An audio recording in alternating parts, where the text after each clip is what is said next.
नमस्कार मित्रांनो आणि मैत्रिणींनो, नात्यांची प्रीती या मराठी चॅनलमध्ये तुमचे स्वागत आहे. तर आज आपण बघणार आहोत की माझी होशील काच्या पुढील भागात काय होईल. बरेच दिवस झाले आपल्या चॅनलवर व्हिडिओ नाही आले, कारण माझं काही महत्त्वाचं दुसरं काम होतं, त्यामुळे मी इकडे लक्ष नाही देऊ शकले. पण आत्तापासून आपल्या चॅनलवर रेग्युलर व्हिडिओज येणार आहेत. तर आतापर्यंत आपण बघितलं होतं की अवंती आणि कबीरचं लवकरच लग्न व्हावं अशी अवंतीच्या आबांची इच्छा होती आणि तेच बोलण्यासाठी ते कबीरच्या घरी गेले होते आणि यासाठी कबीरने सुद्धा हामी भरली होती, पण अवंतीला ते मान्य नव्हतं. तर आता आपण बघू की पुढे काय होईल. थोडंफार बोलून बळवंतराव आणि प्रकाश घरी आले. सुरेखा आणि मीराला आनंदाची बातमी सांगताना बळवंतरावांच्या चेहऱ्यावर चांगलाच आनंद वसरत होता. एकच तर स्वप्न होतं, आपल्या एकुलत्या एक लाडक्या लेकीचं लग्न आपल्या डोळ्यासमोर थाटा मारतात बघायचं होतं. ऐकून मीरा खूपच खुश झाली. तिने पहिले मनोमन देवाचे आभार मानले. सुरेखासुद्धा खुश झाली. डोक्यात वेगळेच विचार होते, पण तरी सध्या ते पूर्ण होईल की नाही ह्यावर अजून विश्वास नव्हता. अवंती रूममध्येच दार लावून बसली होती. सगळ्यांचा राग डोक्यात भरला होता. त्यात कबीरचा तर तिला खूपच राग आला होता. तो आपल्याला समजून घेत नाही तर पुढे कसं होणार म्हणूनचं दुःख खूपच झालं होतं तिला. बळवंतराव रूममध्ये येऊन आपल्या लाडक्या लेकीला बघू लागले तर ती रागाने लालबुंद होऊन त्यांच्याकडे खाऊ का गिळू या नजरेने बघू लागली. तसं त्यांनी तिच्याशी बोलणं टाळलं आणि रूमच्या बाहेर निघून गेले. आता तिला काही बोललं तर ती आकात तांडव करूनच राहणार, त्यापेक्षा शांत राहिलेलं बरं. दुसऱ्यांच्या घरी आपल्या लेकीला ओरडून बोलता येत नव्हतं आणि अवंतीचंही तसंच होतं. बळवंतरावांना चिडून ओरडून दुसऱ्यांच्या घरात अपमान करायचा नव्हता. गाल तर टोमॅटोसारखे चांगलेच फुगले होते. रडल्यामुळे डोळेसुद्धा लाल झाले होते. रात्रीचे 8 वाजून गेले होते. अनुराधाने तिघांना फोन केला होता. गुरुजींना विचारून लग्नाच्या 2-3 तारखा काढल्या होत्या. कबीरला विचारून तारीख फिक्स करायची होती. हेमा, अमित फ्रेश होऊन आले होते. आता फक्त ज्यांचं लग्न आहे त्याची वाट बघत होते. सगळेजण हॉलमध्ये बसले होते. लग्नाच्या दिवशी पण असा उशीर झाल्यावर कसं होणार. कबीरचा घरात पाय पडला तसा अमितने त्याला टोमणा मारला. दादा, मी लेट आलो नाही. तुम्ही माझी वाट बघत आहात म्हणून तुम्हाला लेट वाटत आहे. मी बरोबर माझ्या टायमिंगवरच घरी आलो. मी 9चा टायमिंग दिला होता. अजून 9 वाजायला 5 मिनिट बाकी आहेत. कबीर मान हलवत गालातल्या गालात हसत गळ्यातली टाय लूज करत रिकाम्या चेअरवर रेलून बसत म्हणाला, गप बस रे बस. राधा, पाणी आण गं. अनुराधा एक्सायटेड होत म्हणाली, अगं त्याला फ्रेश तरी होऊ दे. अनुराधाची एक्साइटमेंट बघून केशव हसत म्हणाले, अहो, माझ्यापेक्षा त्यालाच घाई लागली आहे. मी फक्त लवकरात लवकर पाहुण्यांना फोन करायचा म्हणून त्याची वाट बघत आहे. अनुराधा हसत म्हणाली, बरं, एकदाची त्याला तारीख सांग आणि त्यातली फिक्स करा. केशव म्हणाले. अनुराधाने कॅलेंडर घेऊन तिघांना तारखा सांगितल्या. त्याच्यावर ही नाही ती नाही म्हणून एकदाची 2 महिन्यानंतरची तारीख फिक्स झाली. फायनलला अनुराधाने फोन लावत एकदा कन्फर्म करण्यासाठी त्याला विचारलं. त्याने गालात हसून डोळ्यांनी होकार सांगितलं. मनातल्या मनात खूपच खुश झाला होता. तो उठून जाणार की अनुराधाने त्याला हाताने बस म्हणून इशारा केला. तसं त्याने सुस्कारा सोडला आणि पुन्हा रेलून बसला. त्याच्या आईच्या चेहऱ्यावरचा आनंद बघून मनाला एक समाधान मिळत होतं.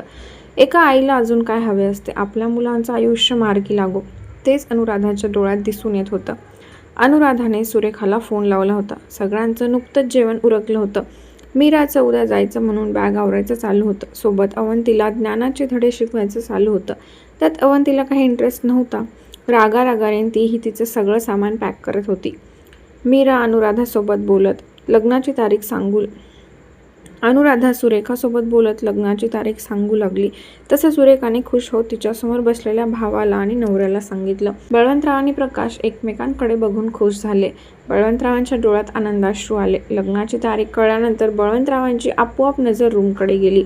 एकीकडे लग्न ठरल्याचा आनंद आणि एकीकडे आपली लेक आपल्याला सोडून जाण्याचं दुःख. दोन्ही भावना सध्या मनावर हावी झाल्या होत्या. मीराताई कुठे आहेत? त्यांना द्या, अनुराधा हसून म्हणाली. सुरेखाने मनातल्या मनात नाक मुरडला आणि मीराला हाक मारू लागली, वहिनी बाहेर या. तुमच्या मुलीच्या लग्नाची तारीख फिक्स झाली आहे. अनुराधाला तुमच्याशी बोलायचं आहे. सुरेखा बसल्या जागी रूमकडे बघत ओरडत म्हणाली. मीरा बडबड करत होती आणि अवंती शांत कपडे घडी घालत होती. पण जसे सुरेखाचा आवाज आला तसं दोघीजणी एकमेकींकडे शॉक लागल्यासारख्या बघू लागल्या. मीराच्या चेहऱ्यावर हळूहळू हसू पसरू लागलं. ती डोक्यावरचा पदर सावरत अवंतीच्या चेहऱ्यावरून हात फिरवत कडाकडा बोटं मोडतच थोडी पळतच रूमच्या बाहेर निघाली. अवंती तर अगदी भांबावून गेली होती. डोकं सुन्न झालं होतं. हृदयाची धडधड अचानक जोरजोरात वाढू लागली. अंगावर काटा उभा राहून पोटात गोळा दाटून आला होता. तिने हातातला ड्रेस बाजूला ठेवला आणि दाराच्या कोपऱ्यात थांबून काही ऐकू लागली. घसा कोरडा पडला होता. घाबरून हातपाय थरथर कापत होते. लज्जा, एक्साइटमेंट, भीती सगळ्याच भावना संमिश्र झाल्यामुळे डोकं काहीच काम करत नव्हतं. आपल्या भविष्याचा काय निर्णय झाला हे सुद्धा जाणून घ्यायचं होतं. नेमकं तिच्या मनाला काय हवे हेच माहीत नव्हतं. डोक्यातल्या विचारांमुळे आणि वाढलेल्या श्वासांमुळे बाहेरचं नीट ऐकू येत नव्हतं. म्हणून श्वास रोखून ऐकण्याचा प्रयत्न करू लागली. धरा वहिनी, अनुराधा बोलते. सुरेखाने मोबाईल स्पीकरवर टाकला. अभिनंदन मीराताई, लवकरच आपली मुलं नवीन नात्यात अडकणार, अनुराधा हसत म्हणाली. हो हो, तुम्हास निबी, मीरा लाजत हसून बळवंतरावांकडे बघत म्हणाली. बळवंतरावांच्या चेहऱ्यावर चांगलीच मोठी स्माईल पसरली होती. आता तुमच्या जावयाला गावाला बोलवून घ्या आणि गव्हाची खीर खाऊ घाला, अनुराधा हसत कबीरकडे बघत चिडवत म्हणाली. कबीर खांदे उडवत डोळे मोठे करून बघू लागला. त्याने सहज त्याच्या आईला सांगितलं होतं. खीरची टेस्ट छान होती. वेगळं काहीतरी खाल्लं होतं म्हणून आवडलं होतं. आता त्या गोष्टीची त्याची आई मजा घेत होती. आत्ता ग बया, कधी बी आकी, ते पण तुमचं घर आहे हो, जावई बापू ना आता तायडीच्या हातचीच खीर खाऊ घालते. मीरा डोक्यावरचा पदर सावरत लाजत हसत मान खाली घेत म्हणाली. जावयांना खीर आवडती हा ऐकून तर खूपच आनंद झाला होता. अवंतीचं नाव ऐकून कबीर हसत जागेवरून उठला आणि फ्रेश होण्यासाठी रूमकडे निघून गेला. खायचं नाव काढलं तसं अमितच्या डोळ्यात चमक आली. त्याची पण सासू तिथेच बसली होती. मग तिला थोडं त्रास द्यायला नको का? मम्मीला सांग, खूप दिवस झालं थालीपीठ खाल्लं नाही, कधी नाश्त्याला बोलवणार आहे, अमित थोडा मोठ्या आवाजात म्हणाला. आणि त्याचं बोलणं ऐकून सगळे शॉक झाले. एकतर आधीच फुडी, त्यात अनुराधाने खीरचं नाव काढलं तर कबीरची सासू एका पायावर तयार झाली. मग तो तरी कशाला मागे राहील? सुरेखा गडबडून फोनकडे आणि एक नजर मीराकडे बघू लागली. मीराला सुद्धा काही कळलं नाही पुढे काय बोलावं. अमित, हेमा तर डोळे मोठे करून रागाने म्हणाली. अगं, तू कधी मला काही करून खाऊ घालत नाही, पण मम्मीला मला जे हवे ते खाऊ घालतात. हो ना मम्मी, अमित हसत म्हणाला. तसा अनुराधा डोळे मोठे करून त्याच्याकडे बघू लागली. हो की, हेमाला जास्त वेळ नसतो रे बाबा, तुला कधी यायचं तेव्हा ये, मी तुझ्या आवडीचं करून खाऊ घालते. सुरेखा लगेच आपल्या मुलीची बाजू घेत हसत सारवासारव करत म्हणाली.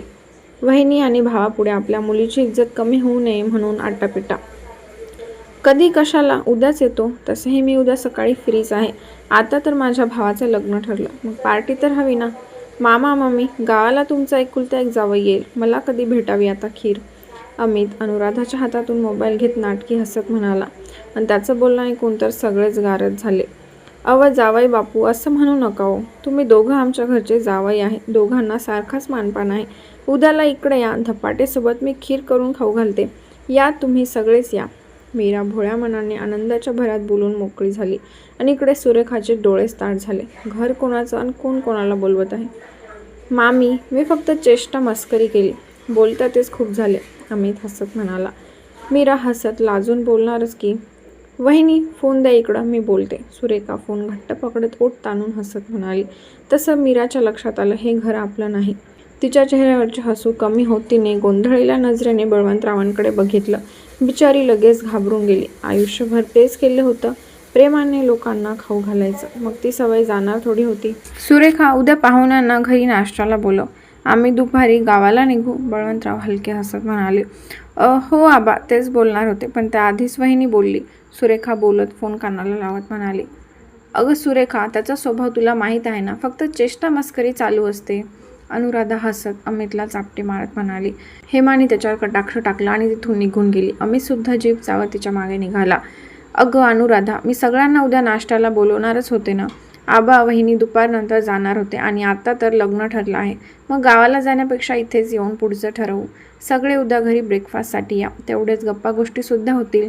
हे दादांना फोन करतील थोड्या वेळाने, सुरेखा हसत म्हणाली.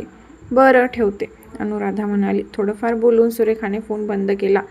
मी ताईला सांगून आले, मीरा खुश होत म्हणाली.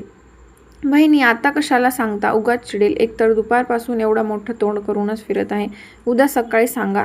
चला खिरीसाठी गहू भिजू घाला, सुरेखा वैतागून हसत किचनकडे जात म्हणाली. तसं मीराने बळवंतरावांकडे बघितलं. त्यांनाही सुरेखाचं बोलणं पटलं. आता रात्रीच तिला न सांगता उद्या सकाळी तारीख सांगावं. मीरा पण सुरेखाच्या मागे किचनमध्ये निघून गेली. अवंतीनं ऐकून दार बंद करून घेतलं. राग आणि दुःख दोन्ही भावना संमिश्र झाल्या होत्या.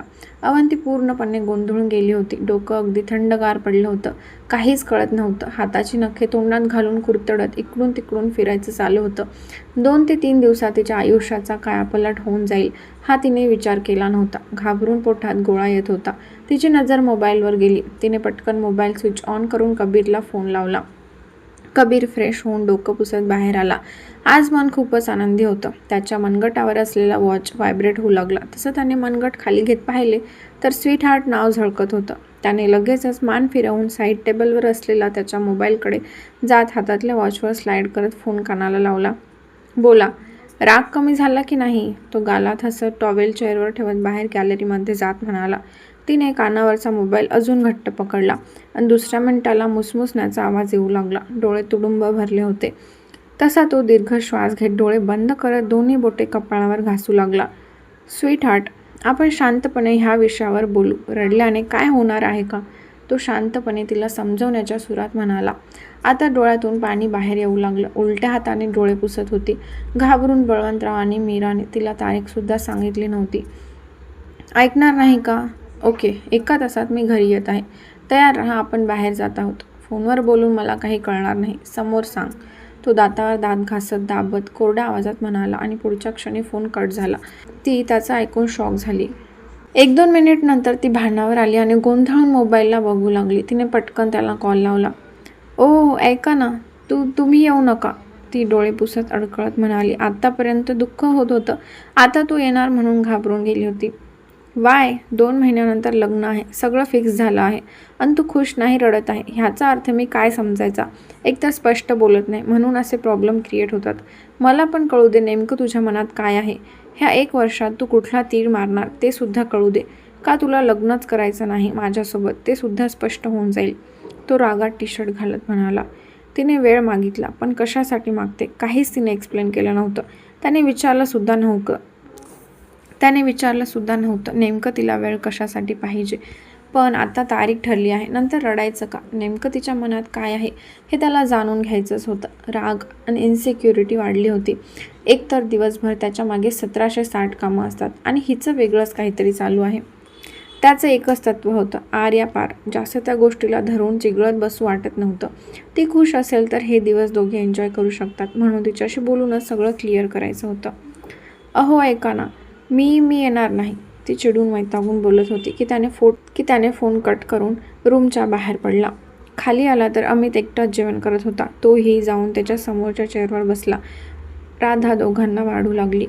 वहिनी कुठे? जेवण झालं का तिचं? कबीर इकडे तिकडे बघत स्पून घेत म्हणाला. हो, आधीच जेवण करून बसली आणि आता दरवाजा आतून लॉक करून बसली आहे. तिच्या आईला थोडं काम पडलं की तोंड फुगवून बसायचं एवढंच जमतं.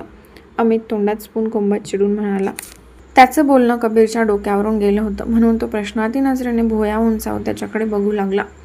उद्या आपल्याला सगळ्यांना नाश्त्याला बोलवलं आहे. तुझी सासू खीर खाऊ घालते म्हणून मी सहज बोललो की मम्मी तुम्ही पण मला खूप दिवस झाले नाश्त्याला बनवलं नाही.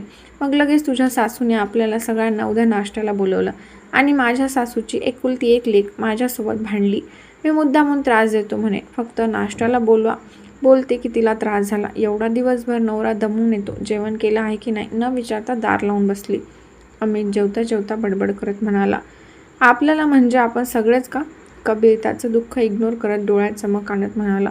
पुढचं बोलणं न ऐकताच तो फ्रेश व्हायला गेला होता म्हणून पुढे काय बोलणं झालं त्याला माहीत नव्हतं आणि अमितवर त्याला थोडीसुद्धा दयामाया येत नव्हती. कारण त्याचा भाऊ त्याच लायकीचा होता. सगळ्यांना नको नको करून ठेवत होता. त्याच्या बायकोने रूमच्या बाहेर काढलं म्हणजे हा अजून 2-3 शब्द एक्स्ट्राचे बोलून गेला असणार. ते तोंडून बाहेर पडले नव्हते. हो, आपल्याला म्हणजे आपली पूर्ण फॅमिलीमध्ये तू पण मोडतो. तुलाही नाश्त्याला बोलवलेलं आहे. तुझी सासूच खास करून तुला गव्हाची खीर खाऊ घालणार आहे. अमित डोळे गोल फिरवत म्हणाला. जा आता वहिनीला म्हणव, सारखं काहीतरी बोलून स्वतःच्या पायावर कुऱ्हाड मारून घेतोस. तो हसत म्हणाला. मनवायची काहीच गरज नाही आहे. ती 1 तासापेक्षा जास्त वेळ माझ्याशिवाय राहू शकत नाही. अमित रुबाबात म्हणाला. वहिनी का तू? कबीर त्याला चिडवत म्हणाला. अमितने त्याला एक टफ लुक दिला आणि प्लेटमध्ये शेवटचे राहिलेले 1-2 घास खाल्ले. दादा, कबीर काहीतरी विचार करत म्हणाला. हा, अमित पाणी हुंकार भरतो. उद्या अवंतीसुद्धा जाणार आहे ना, मग तिला थांबवण्यासाठी तू काहीतरी कर. मी पुढच्या आठवड्यात गावाला जाणारच आहे, तेव्हा आम्ही सोबत जाऊ, कबीर जेवता जेवता म्हणाला. हां? त्याचं ऐकून अमितच्या तोंडातलं पाणी बाहेर आलं. मोठ्या डोळ्याने तो त्यालाच बघू लागला. दादा काय करतो? कबीर किंचित वैतागलेल्या सुरात म्हणाला. काय तुझी होणारी बायको आणि तिला मी थांबवू? अमित जवळजवळ ओरडत म्हणाला. येस, कबीर किंचित खांदे उडवत म्हणाला. मग तुझ्या डोळ्यात रिक्वेस्ट प्रकार आहे की नाही? तो नाटकी रांगत म्हणाला. तुला बहिणीला मनवायचं असेल तर तिच्या आईला खुश करावं लागेल आणि खुश करण्यासाठी तू काहीतरी आयडिया अशी शोधून काढ की त्यात माझंही भलं होईल. कबीर पाणी पीत जागेवरून उठत म्हणाला. अमित त्याच्याकडे हक्काबक्का होत बघत राहिला. तू कुठे चालला? अमित जागेवरून उठला आणि त्याच्या मागे जात म्हणाला, कारण त्याने गाडीची चावी घेतली होती. अवंतीला भेटायला. कबीर मागे न वळता सरळ पुढे चालत म्हणाला. अमित फक्त त्याला जातानाच बघत राहिला. आपला भाऊ तर आपल्यापेक्षा 4 पाऊल पुढे निघाला. तो मनातल्या मनात पुटपुटत रूमकडे जात म्हणाला. त्याच्या कानावर अनुराधा आणि केशव यांचा आवाज पडला, म्हणून त्याने रूममध्ये डोकावून पाहिलं तर दोघे बेडवर बसले होते आणि समोर दागिन्यांचे बॉक्स होते. मॉम काय करत आहे? तो आत जात म्हणाला. उद्या ब्रेकफास्टसाठी सुरेखाच्या घरी जायचं आहे ना, अवंतीला द्यायला कंगन काढत आहे. अनुराधा खुश होत बॉक्समधला त्यांचे खानदानी कंगन काढत म्हणाली. अरे वा, छान आहे. अमित कंगन बघून म्हणाला. त्याचबरोबर त्याच्या डोक्यात लगेच आयडियाची ट्यूब पेटली. मॉम, आता 2 महिनेच लग्नाला राहिलेले आहेत. मग माझं म्हणणं आहे की थोडे दिवस अवंतीला इथेच थांबून घ्या आणि तिची शॉपिंग इथेच करून घ्या. एकदा शॉपिंग झाली की पुन्हा इकडे यायचा काय प्रश्नच येत नाही ना. असेही 2 महिने लग्नाच्या तयारीत निघून जातील. लग्नाची शॉपिंग तर महत्त्वाची असते. ह्या 2-3 आठवड्यात तिची पूर्ण शॉपिंग होऊन जाईल. 1 दिवस कपड्यांची होईल, 1 दिवस दागिन्यांची. बघ तुला कसं वाटतंय? दिवस आपल्याकडे फार कमी आहेत. अमित विचार करत म्हणाला. तसं अनुराधा आणि केशव एकमेकांकडे बघू लागले. अमितचा मुद्दा त्यांच्या डोक्याला पटू लागला. बघ तुला कसं वाटतं तसं कर. माझ्या डोक्यात दागिने बघून आलं, कारण कबीरला तर ह्या गोष्टीचा काडी मात्र इंटरेस्ट नाही आणि त्याचं उद्या लग्न आहे आणि आदल्या दिवशी शॉपिंग करून मोकळा होईल. वेळ वाया घालवत नाही. पण तसं नाही ना, माझ्या लाडक्या भावाचं लग्न आहे, आपल्या घरातलं शेवटचं लग्न आहे, तर आपण पण छोट्या छोट्या गोष्टी लक्षात आणून सगळी तयारी करायची. अमित गालात हसत म्हणाला. त्याला माहीत होतं हेमाचं एवढं काही नव्हतं, पण सुरेखा किती लालची बाई आहे. ह्या 2 वर्षात आपल्या सासूला चांगलाच ओळखून होता. दागिने म्हणजे जीव की प्राण होता. आता अवंतीला थांबवूनच राहणार. बघू, याबद्दल आपण उद्या ब्रेकफास्टला गेल्यावर चर्चा करू. त्यांना पटत असेल तर थांबतील. तरी मी एकदा व्यवस्थित बोलून बघते. अनुराधा हसत म्हणाली.